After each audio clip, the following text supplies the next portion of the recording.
Sangam study ರೂಮ್ಗೆ ಹೋಗಿ door close ಮಾಡ್ಕೊಂಡು ಇಮಿಡಿಯೇಟ್ ಆಗಿ ತನ್ನ ಅಸಿಸ್ಟೆಂಟ್ ಪಿಕೆಗೆ ಕಾಲ್ ಮಾಡ್ದ. ಬಾಸ್ ಕಾಲ್ ಮಾಡಿದ್ ನೋಡಿ ಪಿಕೆ ಸರಿ ಈಗ ಯಾಕೆ ಕಾಲ್ ಮಾಡ್ತಿದ್ದಾರೆ ಅಂದ್ಕೋತಾನೆ ಕಾಲ್ ಪಿಕ್ ಮಾಡಿ ಎಸ್ ಸರ್ ಅಂತ ಹೇಳ್ದ.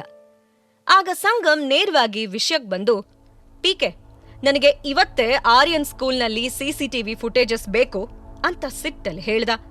ಅವನ್ ವಾಯ್ಸ್ ಟೋನ್ ಕೇಳಿ ವಿಷಯ ತುಂಬಾ ಸೀರಿಯಸ್ ಆಗಿರ್ಬೇಕು ಅಂತ ಪಿಕೆಗನ್ಸಿ ಆಗ್ಲಿ ಸರ್ ಅಂತ ಹೇಳಿ ಕಾಲ್ ಕಟ್ ಮಾಡ್ದ. ಸರ್ ಆ ಸ್ಕೂಲ್ ಸಿಸಿಟಿವಿ ಫುಟೇಜ್ ನಿಮ್ ಇಮೇಲ್ಗೆ ಕಳ್ಸಿದೀನಿ ಪಿಕೆ ಅಂದ. ಗುಡ್ ಜಾಬ್ ಅಂತಂದು ಸಂಗಮ್ ಫೋನ್ ಇಟ್ಟ. ಸಂಗಮ್ ತನ್ನ ಸ್ಟಡಿ ರೂಮ್ಗೆ ಹೋಗಿ ಲ್ಯಾಪ್ಟಾಪ್ ಓಪನ್ ಮಾಡಿ ಪಿಕೆ ಕಳ್ಸಿದ ಮೇಲ್ನಲ್ಲಿ ಸ್ಕೂಲ್ ಸಿಸಿಟಿವಿ ಫುಟೇಜ್ ಅನ್ನ ಡೌನ್ಲೋಡ್ ಮಾಡ್ದ.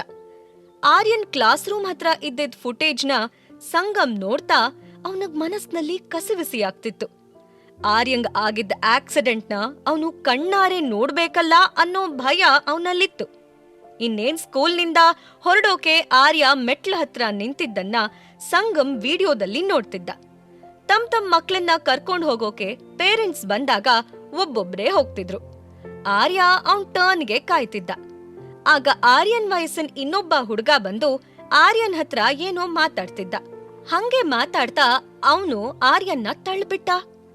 ಆರ್ಯ ಮೆಟ್ಲಿಂದ ಜೋರಾಗಿ ಕೆಳಗ್ ಬಿದ್ದ. ಇದನ್ ನೋಡ್ತಿದ್ದ ಸಂಗಮ್ ಕೈಗಳು ನಡ್ಗಿದ್ವು. ಆರ್ಯ ಅಂತ ಜೋರಾಗಿ ಕೂಗ್ದ. ಅವನು ಇದೆಲ್ಲ ವಿಡಿಯೋದಲ್ಲೆಲ್ಲ ಅವನ್ ಕಣ್ಮುಂದೆನೆ ನಡೀತಿದೆ ಅಂತ, ಅವನಿಂದ ಅವನ್ ಮಗನ್ನ ಸೇವ್ ಮಾಡೋಕ್ ಆಗ್ತಿಲ್ವಲ್ಲ ಅಂತ ಅವನಿಗನ್ನಿಸ್ತು. ಅಯ್ಯೋ ನನ್ ಆರ್ಯ, ಎಷ್ಟು ನೋವಾಯ್ತೋ ನಿನ್ಗೆ ಅಂತ ಸಂಗಮ್ಗೆ ತುಂಬಾ ಬೇಜಾರಾಯ್ತು. ಸಂಗಮ್ ಕಣ್ಗಳು ಕೋಪದಿಂದ ಕೆಂಪಾಯ್ತು. ಅವನು ತಕ್ಷಣ ಪಿಕೆ ಕಾಲ್ ಮಾಡಿ, ಪಿಕೆ ಈಗ್ಲೇ ಆ ಸ್ಕೂಲ್ ಪ್ರಿನ್ಸಿಪಾಲ್ಗೆ ಈ ಆಕ್ಸಿಡೆಂಟ್ ಬಗ್ಗೆ ಒಂದು ಎಕ್ಸ್ಪ್ಲನೇಷನ್ ಕೊಡಕ್ ಹೇಳು. ಟೈಮ್ ಎಷ್ಟಾಗಿದ್ರು ಪರವಾಗಿಲ್ಲ, ಅವರಿಗೆ ಒಂದ್ ಮೇಲ್ ಹಾಕು. ಜೊತೆಗೆ ಅವರಿಂದ ನನಗೆ ಆದಷ್ಟು ಬೇಗ ರಿಪ್ಲೈ ಬಂದಿಲ್ಲ ಅಂದ್ರೆ ನಾನು ಅವ್ರಿಗೆ ಏನ್ ಮಾಡ್ತೀನಿ ಅಂತ ಇಮ್ಯಾಜಿನ್ ಕೂಡ ಮಾಡಕ್ಕಾಗಲ್ಲ ಅಂತ ಬರಿ. ಇದು ನನ್ ಮಗನ್ ಜೀವನದ ಪ್ರಶ್ನೆ ಅಂದ.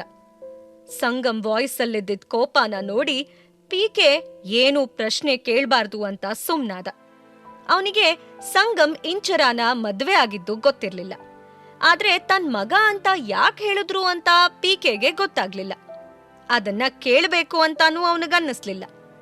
ತಡರಾತ್ರಿ ಆಗಿದ್ರೂ ಇಂಚರ ಇನ್ನೂ ಅವಳ ಬಟ್ಟೆ ಚೇಂಜ್ ಮಾಡಿರ್ಲಿಲ್ಲ.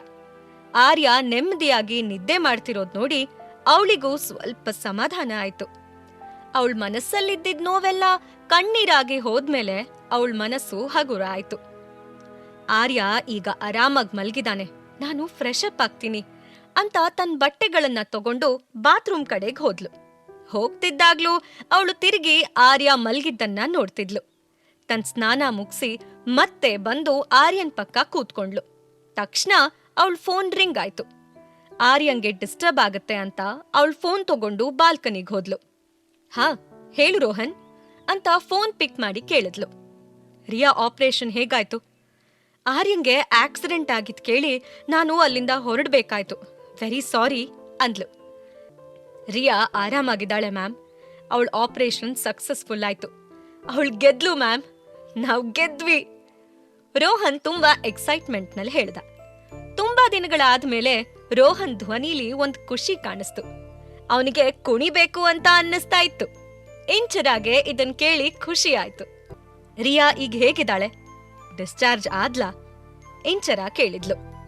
ಅವಳಿನ್ನೂ ಐಸಿಯುನಲ್ಲಿ ಅಬ್ಸರ್ವೇಷನ್ ಅಲ್ಲಿದ್ದಾಳೆ ಅಂತ ರೋಹನ್ ಸ್ವಲ್ಪ ಗಟ್ಟಿಯಾಗಿ ಹೇಳ್ದ. ಆದ್ರೆ ಡಾಕ್ಟರ್ಸ್ ಎಲ್ಲ ಶೀಸ್ ಔಟ್ ಆಫ್ ಡೇಂಜರ್ ಅಂತ ಹೇಳಿದ್ದಾರೆ. ನಿಮ್ಗೆ ಹೇಗ್ ಥ್ಯಾಂಕ್ಸ್ ಹೇಳ್ಬೇಕು ಅಂತ ಗೊತ್ತಾಗ್ತಿಲ್ಲ.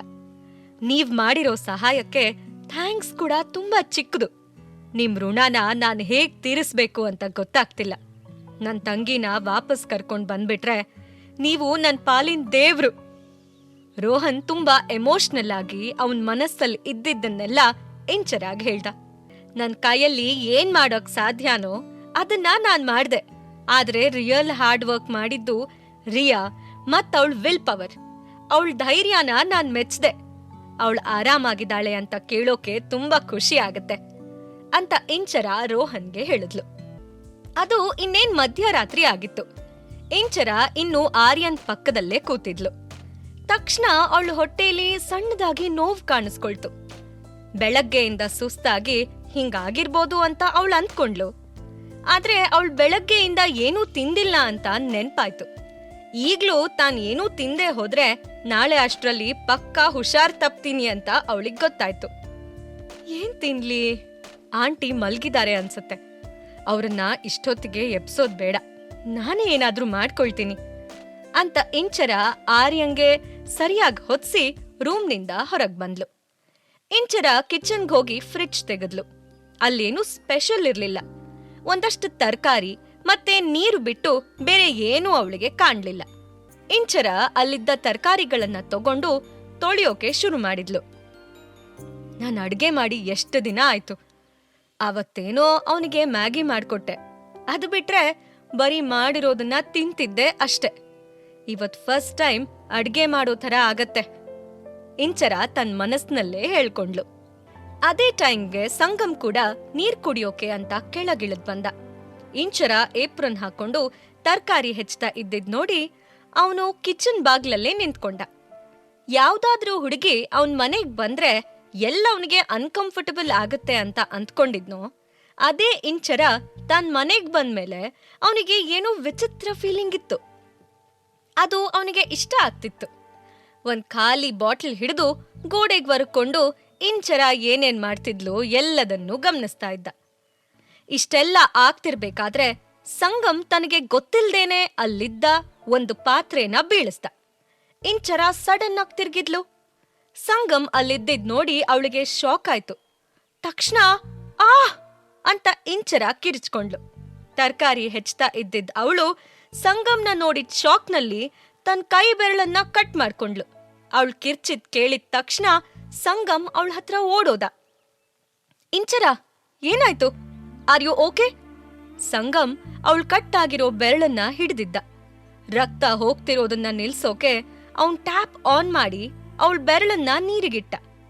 ಇಂಚರಾಗೆ ಸಂಗಮ್ ಇಲ್ಲೇನ್ ಮಾಡ್ತಿದ್ದಾನೆ ಅಂತ ಅರ್ಥ ಆಗ್ತಿರ್ಲಿಲ್ಲ. ಜೊತೆಗೆ ಅವಳ ಬಗ್ಗೆ ಅವನ್ ಯಾಕಿಷ್ಟೆಲ್ಲ ವರಿ ಮಾಡ್ತಿದ್ದಾನೆ ಅಂತಾನೂ ತಿಳಿತಿರ್ಲಿಲ್ಲ. ಅಲ್ಲ, ಎಷ್ಟ್ ವಯಸ್ಸಾಗಿದೆ ನಿನ್ಗೆ? ನಿನ್ ಬೆರಳು ತರಕಾರಿ ಅಲ್ಲ ಅಂತ ಚೂರು ಗೊತ್ತಾಗ್ಲಿಲ್ವಾ? ನಿನ್ ಗಮನ ಎಲ್ಲ ಎಲ್ಲಿತ್ತು ಇಂಚರ ಅಂತ ಸಡನ್ ಆಗಿ ಅವಳಿಗೆ ಬಯೋದಕ್ ಶುರು ಮಾಡ್ದ. ಒಂದ್ ನಿಮಿಷ, ಈ ಮಧ್ಯರಾತ್ರಿಲಿ ನೀವ್ ಸಡನ್ ಆಗಿ ಬಂದು ಏನೂ ಹೇಳ್ದೆ ಅಲ್ಲಿ ಸುಮ್ನೆ ನಿಂತ್ಕೊಂಡ್ರೆ ನನಗ್ ಹೇಗ್ ಗೊತ್ತಾಗ್ಬೇಕು? ತಕ್ಷಣ ನಿಮ್ಮನ್ನ ನೋಡಿ ನಂಗೆ ಭಯ ಆಗ್ದೆ ಇರತ್ತಾ? ಇದೆಲ್ಲ ನಿಮ್ದೇ ಫಾಲ್ಟ್. ಈಗ ನನ್ ಮೇಲ್ ಹಾಕ್ತಿದ್ದೀರಾ? ಇಂಚರಾಗೆ ಸಂಗಮ್ ಹೇಳಿದ್ ಕೇಳಿ ಕೋಪ ಬಂತು. ಆದ್ರೆ ಸಂಗಮ್ ಗಮನ ಇಂಚರ ಬೆರಳ್ ಮೇಲೇನೇ ಇತ್ತು. ರಕ್ತ ಇನ್ನೂ ಸೋರ್ತಿತ್ತು. ಅವನು ಅವಳನ್ನ ಹಾಲಲ್ಲಿರೋ ಸೋಫಾ ಮೇಲೆ ಕೂತ್ಕೊಳ್ಳೋಕ್ ಹೇಳ್ದ. ನೀನಿಲ್ ಕೂತ್ಕೋ ಅಂತ ಅವನ್ ಸೀದಾ ಒಳಗ್ ಹೋಗಿ ಫಸ್ಟ್ ಏಡ್ ಕಿಟ್ ತರಕ್ ಹೊರಟ.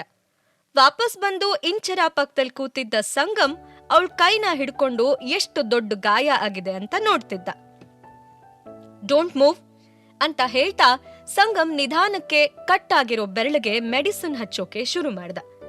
ಇಂಚರಾಗೆ ಸಂಗಮ್ ಬೈದಿದ್ ನೋಡಿ ಅವಳು ಅವನ್ ಜೊತೆ ಜಗಳ ಆಡ್ಬೇಕು ಅಂತ ಅನ್ಕೊಂಡ್ಲು. ಆದ್ರೆ ಈಗ ಅವನು ತನ್ನ ಬೆರಳಿಗೆ ಮೆಡಿಸಿನ್ ಹಚ್ತಾ ಇರೋದ್ ನೋಡಿ ಅವಳ ಕೋಪ ಎಲ್ಲ ಮಾಯ ಆಗಿತ್ತು. ಪಾಕೆಟ್ ಎಫ್ಎಂ ಆಡಿಯೋ ಸೀರೀಸ್ ಆದಂಥ ಪ್ರೇಮಲೋಕ ಕಥೆನ ಈಗ್ಲೇ ಕೇಳಿ. ಲಿಂಕ್ ಡಿಸ್ಕ್ರಿಪ್ಷನ್ ನಲ್ಲಿ ಇದೆ.